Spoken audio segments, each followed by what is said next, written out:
2, 1, and we are live. It's not for being my well-being, but for any being on the planet to be in need just shouldn't be. The laws of equilibrium dictate that the political economy will not equilibrate till the wages in Africa are at par with the wages here. Hi, my name's Paul Duchesne, and welcome to Mama Paul's video podcast. Today is Tuesday, September the 1st, 2020. And the theme of the show is poetry, politics, and tea. We're going to open with a little poem. We're going to talk some politics, maybe some current events, maybe get into a little political economy. At the end, if I have a little time, I'd like to drink some tea, maybe read another poem or some profound statement by some major philosopher. We'll see what happens. So we're going to open up with a poem, and the poem we're going to start with is Jane Hirshfield's new book of poem, and the book is called Ledger, and there's a copy of the book. It's called Ledger, and I'll give you a better shot of it here on the full page. That's Ledger by Jane Hirshfield. And Kay Ryan, a writer who demonstrates in every possible way that this life matters, says Kay Ryan about this book. A writer who demonstrates that this life matters. Kay Ryan is a local poet. I really like a lot of her work, and we're going to read her as we go along. On the inside jacket cover, it says, a pivotal book of personal, ecological, and political reckoning from the internationally renowned poet named, quote, among the modern masters. Ledger's pages, Ledger being the title of the book, Ledger, okay? Ledger's pages hold the most important and masterly work yet by Jane Hirshfield, one of our most celebrated contemporary poets. From the already much quoted opening lines of despair and defiance, let them not say we did not see it, we saw. Her poems inscribe a registry both personal and communal of our present day predicaments.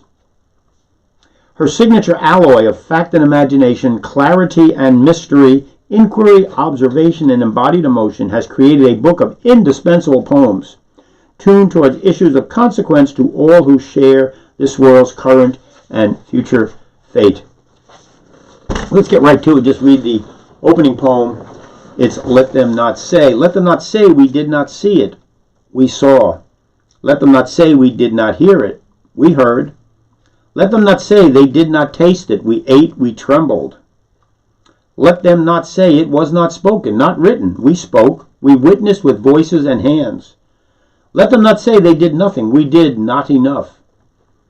Let them say, as they must say, something. A kerosene beauty, it burned. Let them say we warmed ourselves by it, read by its light, praised, and it burned. Whoa. Let them not say we did not see it. We saw, we watched. We watched the orange-headed, Elmer Gantry-esque, narcissistic gangster come down that escalator at Trump Towers to a crowd of people announcing he was going to run for president. Well, that crowd of people was mostly paid actors who were getting paid a stipend to come out for 4 hours for that day. At the time, Trump could not get a crowd of people in New York to come out to listen to him talk. Nobody in New York liked Trump, respected Trump.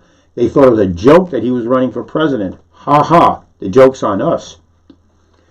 He ran, and he figured out how to do it along the way. He's not as stupid as he looks. So let them not say we did not saw it. We saw. We're sort of like, I feel like we're much like a lobster in a pot, and the water was nice and cool when we started, and it got warmed up a little bit, and it's 4 years later, and I'm telling you, we are about to get boiled to death if we don't do something. The poem ends, a kerosene beauty, it burned. Let them say we warmed ourselves by it, read by its light, praised, and it's burned. Now, I am not a terribly deep intellectual, believe me. I am very much on the surface of things. Those last lines, I don't know exactly what she meant by it, but for me, the kerosene beauty that's burning is Rachel Maddow, who every night brings us a decent set of stories with factual information that can be verified. And that's the key here. If you're watching Fox News and you try to verify anything, you're going to have to go to Fox News to verify what it is they're saying, because most of what they say are a bunch of lies. And we're going to get into that in a while. But Rachel, it seems to me, whenever she introduces a story, she asks the person to did I get it right? You can verify what she says. The woman is not afraid of calling out whoever it is that's doing something wrong, including she's actually gone after the people who sign her checks on a number of occasions. She has called out General Electric for either illegal or improper activities on their behalf. So I trust Rachel Maddow quite a bit. I've been listening to her for years, and I think she is a real light in the news world out there. So we're going to move on from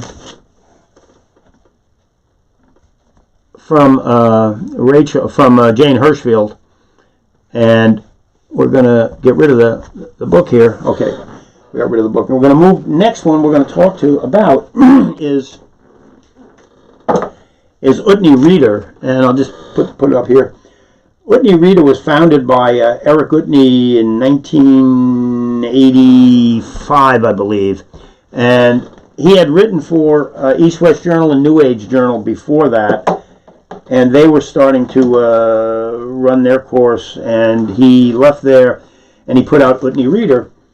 Interesting, it's sort of a Reader's Digest of New Age and progressive issues. He would have stuff in here from Yoga Journal, Mother Jones, The Progressive, Hightower's newsletter, East West Journal, New Age Journal. He'd have Harper's, New Yorker. Wherever there were progressive, interesting articles, he would have them compile and put them in the magazine for the month and create a theme for the magazine for the month. This particular issue, it's funny, I picked this one up. This was June 19th. That's my birthday 2 years ago. And that little bubble on the top here, it says, how the GOP can keep Trump in check. And it's on page 6. I said, oh, that's hopeful. Why the GOP Congress will stop Trump from going too far. Well, for some reason, this guy is able, I don't know if it's because he's got his mouth open all the time or what it is, but he has certainly put a stop to the Republican Party. I'll tell you that. It has become the party of Trump, pure and simple. The op-ed that Eric Utne wrote is called Feeling Hopeless, Embrace It. Feeling Hopeless, Embrace It, and then take action. Eric Utne attended an exhibition called Hippie Modernism, The Struggle for Utopia. And it was basically civil rights and anti-war activists from the 60s and 70s. And at the end, there was a speaker, a young Native American man, and he said, "You baby boomers have forgotten who you are. It's time to step back and finish what you started." Whoa. Time to step back and finish what you started. We were working for peace, civil rights, environmental protection, stopping the war, materialistic values. At the end of the day, the Vietnam War did stop. Remember, the Vietnam War was an old conscription army. It did, and it was on the news every day also. Two things that are not the same anymore about our war posture. We have a paid-for army, and you don't see these war pictures on the news every day. So over in the 60s, you turn on the TV and you were watching what happened in Vietnam that day with people you went to school with who were conscripted over into the service. The civil rights movement was going on at the time, big time, all through the 60s. The women's rights movement was starting, and the gay liberation movement was getting started by the end of the 60s. So you've got the anti-war, the civil rights, the women's movement, and the gay liberation movement all happening coincidentally.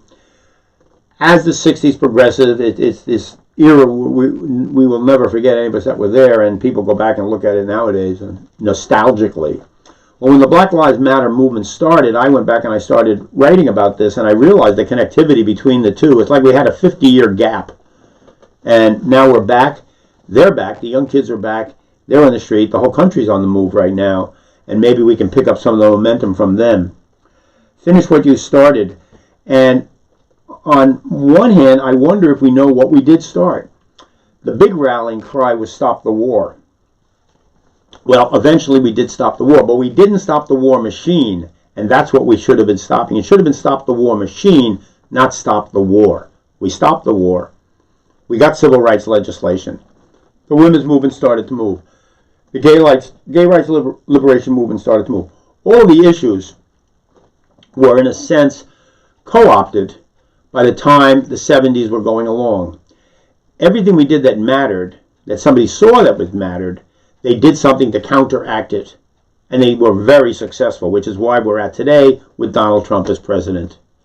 So those were the two places where I wanted to start this. And what I was going to do is I was going to move over into a little current events for a moment here.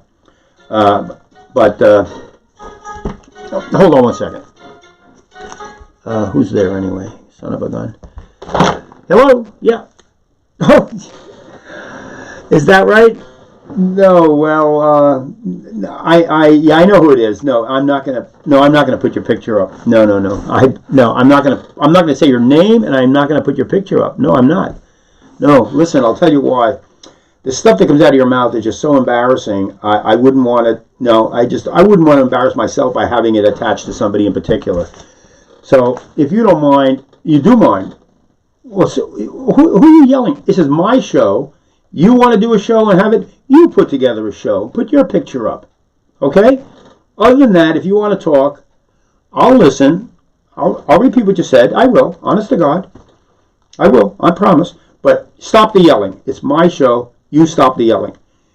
Go on Fox if you want to go yell at people. Okay. Let's get to the issue here. Right. I mentioned the Black Lives Matter. Yeah. And why do they keep shooting people? They drive too fast? Black people drive too fast? Is that what you're going to go with? They drive too fast so they get pulled over, stopped, and get shot? What do you got your head screwed on or what? Are you nuts? They drive too fast. That's why they get pulled over. I don't know if I can, this is going to take a little bit of, you'll have to give me maybe some more words about this. You don't have any more words, huh? That's all they told you on the show? All right, let's move on to another issue, okay? I know there's demonstrators all over the place, and they're marching. None of them have jobs? What do you mean none of them have jobs? How do you know they don't have jobs? Well, they're out at night not doing it. Well, neither are you. You're watching them. What do you mean? You're saying they don't have jobs? They're a bunch of lazy. What do you mean lazy? They're out there giving their own time right now on the street. They're protesting above and beyond the call of duty, for Christ's sake. I think you're completely wrong on that one also. But what's your third point? I'm only going to give you 3. That's it. No more than 3. Things always come in 3s. You get 3. What's your number 3? Give me a third one. The black community is undereducated. The teachers' unions? It's the teachers' unions that are causing the problem? All unions are. I see all unions are problems, and the teachers' union they're dumbing down. Right? They're dumbing them down. Yeah. Well, I'll tell you. I don't know where you. Well, I guess I do know where you get your information from. Of course, I do. Yeah. I'm sure you're watching. You're watching Fox News every night, and that's where you get your information from, and it's pretty marginal. Listen, I got to get off. That's enough time spent with you. And if maybe next week, maybe not. I don't know. I can't take too much of this from you. Okay, bye now. And next time, I'll tell you what. Yeah, next time I'll put up a picture. It'll look more like a Trump supporter and less ambiguous like that. Okay, I will do that. Okay, if you call back again, I'll get a different picture up. Okay, bye now. Okay. I tell you, these people that watch Fox News, you can't make it up what's going on with them. I don't understand it. I honest to God don't understand it. So anyway, what I wanted to talk about was the two big issues, the two things that happened with the Democratic and the Republican conventions for the last couple of weeks. And my big takeaway from the Democratic convention 2 weeks ago was Bernie Sanders supporting Joe Biden and the Democratic Party. To me, this was huge. This was huge. Because the Bernie people have been very much anti-establishment, and Joe Biden is definitely the establishment. The trouble is, Trump is not the establishment. Trump is a whole other ballgame. And unless we get rid of Trump, we're going to be in really big trouble. And I think Bernie recognizes that really clearly, which is why he threw his support behind the Democratic Party. The Democratic Party may not be who we want them to be. They may not be everything we want. They may have been co-opted. They may actually be the real Republican Party out there. But at least there's people in there that talk in complete sentences, that make sense, and that talk about issues that I care about. So these people are very much in back of the Black Lives Matter movement, very much in back of racial justice, and I think and preserving the democracy are the big issues. So for that reason alone, I think we need to get behind Joe Biden and the Democratic Party and go in that direction. And Bernie said it right from the beginning. The second takeaway for me, it wasn't Biden's speech at the end, which was okay, but it was Barack Obama, our former president. And it almost reminded me of Eisenhower's military-industrial complex speech. When Eisenhower left office, he warned us about the military-industrial complex. Well, he was part of the military-industrial complex, which is why he could warn us about it. If he had warned us about it while he was in office, they probably would have done to him what they did to Kennedy, and there wouldn't be an Eisenhower. Nixon would have become president next. So Eisenhower waited till he got out of office. He did lots of good things, including the interstates, the interstate highway system. And there were jokes about how Eisenhower didn't do anything, that he played golf all the time. And in fact, he sort of attributed it to the fact that it was better the less he did, the better it was, which may have had quite a bit of truth to it.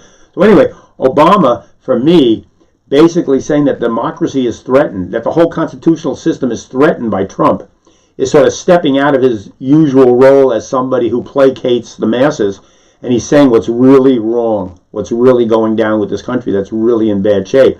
So he's way behind the Black Lives Matter movement, to the point where he's saying that the Black Lives Matter movement fulfills the country's dream, the original dreams of the Constitution, which eliminated, which didn't include black people, slaves, didn't include women, didn't include non-landowning whites even, the original Constitution.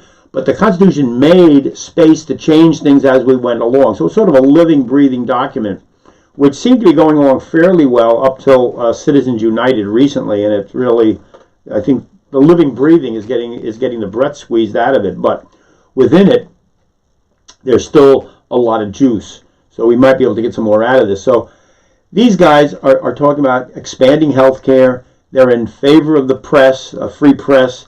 They see it as a necessary element to running a constitutional government. They believe in science. And they want to rescue the economy for all the people. I believe them. Now, whether they are going to fulfill these or not, I don't know. But at least if we get these people in power, we will have a little bit of pull, and we'll be able to steer the direction of things. If we don't, we're going to wind up in a fascist state. It's as simple as that. All right, so that was a Democratic convention, which, and Democrats really embraced the flag and America and we the people, and I thought it was a little bit too slickly produced, but it was on television and it played well, so, it's the way it is. The Republican convention the next week, last week, oh my God, what a joke. It was the strangest thing I think I ever saw. Every speech, literally every speech, started off with President Trump, President Trump, President Trump. That's all they kept saying. They kept elevating him to this level that is not Donald Trump, not President Trump. So he was like up there, And they used the White House as a prop. They used a citizenship swearing-in ceremony as a prop. They even took the building, the federal building around from Trump Tower. They used it for the indoor activities that were going to be in Washington, D.C. There were going to be indoor convention activities in Washington, D.C., right around from Trump Tower. They commandeered the federal building. I think it was the McMahon building, which are illegal to do that. And it's right around from Trump Tower. So once the Trump people figured out that they actually got that building, they raised the prices in the hotel by 60%. So suddenly, a one-bedroom for one person was going for $800 to $2,000 for a one-bedroom room. Honestly, you can't make this stuff up. A week later, when they were questioned about this, and some of the things that were going on about them using the buildings and all these other illegal activities that they were doing in violation of the Hatch Act and everything, the White House spokesman says, people really don't care about a little dishonesty. A little dishonesty. They're getting called on a little dishonesty. Meanwhile, these guys are moving millions of dollars into the hands of their supporters. I mean, look at Bannon this last week. It goes, well, okay, I can't keep going on about that. What happened at the convention is they went in, the Republicans, and they reached into the Democratic convention to all the nice things that were being said about Joe Biden. They pulled it out, turned it inside out, and laid it on top of Donald Trump. So suddenly Donald Trump is made out to be this compassionate communicator. He's there for truth, justice, and the American way. He likes immigrants. He likes Muslims. He likes Mexicans. He likes women. He likes working class people. I mean, what a bunch of BS. Everything about him that's wrong, they made right. And he sort of sounded like he was almost like Joe Biden. That's the way it struck me. And it was really unbelievable watching this. At the end, then they attacked Joe Biden for being a radical socialist from the extreme left who doesn't like farmers. He doesn't like veterans. He doesn't like, he's against religious freedom. He's against workers. I mean, my God, you can't make this stuff up. One thing after another after another. They just kept going on, and it was exhausting. It was exhausting. Okay, so I'm going to finish with the news there. We got about 9 minutes to go, and I'm going to show you a little. Let's get Eric Utne out of there, and we'll put up. There's a little album I have by a. Can you see that, Roman? I'm going to play a piece from the album, and then I'll mention it. And let's see if we can get it here.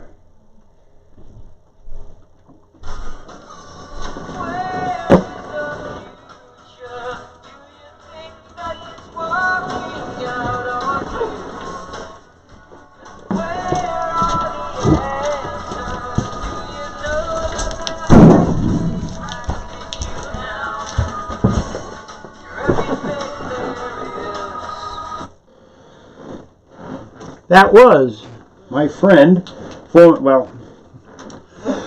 he died. He's my deceased friend, Raman D'Amato. That's the album. Known Raman most of my life here in California anyway. And he tragically died the day that we went into lockdown. And I could sum it up and just say sex, dope, and rock and roll, and maybe you get what I'm talking about. These two, that song that you were just listening to, You Are Everything, and there's one more song. I'm going to do a show where I play both of these songs and talk about them, all the words from them, and talk about my friend, but I'm going to do that on another occasion. So I just use that as a little segue to go between things, and I change the backdrop. And what I've got up here now is, I got 5 different boards in back of me, or 4. 1944, 2020. Whoops, 2020. 1944 is when I was born. And I've got all the presidents listed over here, from Truman, Eisenhower, Kennedy, Nixon, Obama, Trump, Bush, Clinton, blah, blah, blah. I got all of them back here. So I'm going to use this as an historical timeline to talk about things that have happened during my life, leading us to where we are today and how we got to where we are today. So that's one of the boards I'm going to use. I'm just going to show you these boards real quickly, just as a prep. And then we'll take them one by one and do some shows on them. 50 years, 1970 to 2020. I mentioned 50 years before. Thomas Piketty, the Frenchman who wrote The Capital of the 21st Century, talks about the glorious 30-year period of capitalism's robust growth. But there's a 50-year period from the end of the 60s when the Powell Memo was written, which I will put up here, and I'll explain these things as we go along, up to the current time. I'm going to explain how we got to Fox News, fair and balanced, where it came from, and how it got there. The other one is capitalism and democracy, and these were the 2 big issues that I've been floating with most of my life, actually. I did political economy at the New School back in the 70s with Robert Heilbrunner, and I got really taken by Adam Smith and the Wealth of Nations. And I've been severely disappointed by them recently. So the whole thing with capitalism and democracy goes back. 1600 is when the first slaves really get moved. Not that there hadn't been slaves before that, there certainly had been, but not to the extent in the 1600s when the cotton in India is requiring large numbers of slaves, and you've got the sugar cane in America and the cotton in America. So 1600 is when this thing really gets moving. We're coming out of the Middle Ages, moving into this new age. 1750 is when the first factories appear. And when the first factories appear, that's really the very, very, very beginning roots of capitalism. And 1776 is the year that Adam Smith publishes The Wealth of Nations and the Declaration of Independence, and you have capitalism and democracy coming together and forever being intertwined. We're going to jump ahead. 1850 is around when Karl Marx writes the economic and philosophical manuscripts, followed by Capital. In the 1900s, 2000, we're going to talk about John Maynard Keynes and Keynesian economics. We'll maybe mention Stanley Kuntz, who developed the GDP way of measuring things, a real boom for us, huh? And at the end of that, we've got Milton Friedman from the Chicago School of Economics and supply side, trickle-down economics, you want to call it, ending up with Alan Greenspan and irrational exuberance, leading us to where we are today, which is in a pile of deep duty. So that was the capitalism and democracy one. I'm going to probably spend a bunch of time on that. I won't spend as much time on this one, but I made it up anyway. And this was the basic philosophy. And I'm going to start on this side with Socrates, and then Jesus, maybe St. Paul, which is the foundation of our thinking for the day. Not much happens until we get to the Age of Enlightenment in the 1700s, 1800s. Little changes along the way until we come into current time. I'm going to make a little philosophical run through, and I'll try to keep it as light as possible. And in back of me, this is my favorite one. This is Spiritual Political Economy. Spiritual political economy is what I have been working on. It's what I feel is missing from our political economy, is we need the spiritual element put back into it. I thought it was there, and it's not there. Not there at all. What this represents are these sort of two logarithmic spirals, one coming down to the tipping point. When you hit the tipping point, you sort of go through the eye of the needle, and then time comes back in the other direction. And for me, this is the situation we're in. We're right over here now. We're coming to this tipping point. It's going to end, and we're going to come out into a new age, and the new age is going to be different than it is today. Now, whether we succumb or not, we will see. Now, so I said we're going to drink some tea at the end, so I'll tell you what, let's just go on the board. I'm going to put the tea tray up here. Whoa, look at that. All right. So we have the tea, teacups, little teapot, little Yixing teapot, and I'm just going to go right ahead. I've already put the tea in here, but I'm just going to put some water on there right now to get this thing steeping. I'm going to have it steep for about at least 2 minutes. The show's going to end. I'm going to try to end it right on time. This is a Kumaon tea. It's a white tea. Oh, I'll get on the screen here. Actually, let's go up here. Let me show it to you here. That's probably better. Yeah, there we go. I think this is one of the finest teas on the planet nowadays. It's a Kumaon white. It was introduced a couple of years ago, and this young mountain company in Oregon brought it in from India. It's a marvelous white tea. It's got a really brisk flavor. I'm going to let it sit there and steep for a moment.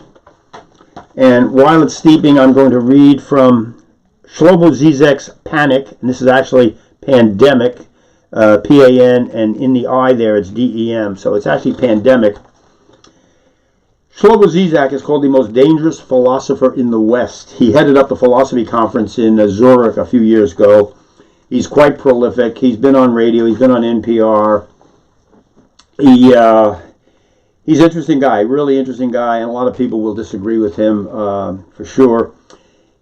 On the introduction, he says, "Touch me not. According to John 20:17, he's quoting from the Bible, is what Jesus said to Mary Magdalene when she recognized him after his resurrection. How do I, an avowed Christian atheist," I love that, an avowed Christian atheist, "how do I understand these words? First, I take them together with Christ's answer to his disciples' question as to how we will know that he is returned, resurrected. Christ says he will be there whenever there is love between his believers. Whenever there is love between his believers, he will be there not as a person to touch, but as the bond of love and solidarity between people. So do not touch me. Touch and deal with other people in the spirit of love. All right.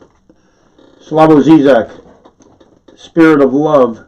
When that bond is between us, that's when we will know we've made it somewhere. Now we're going to pour that little tea off. A little white tea, extremely brisk, and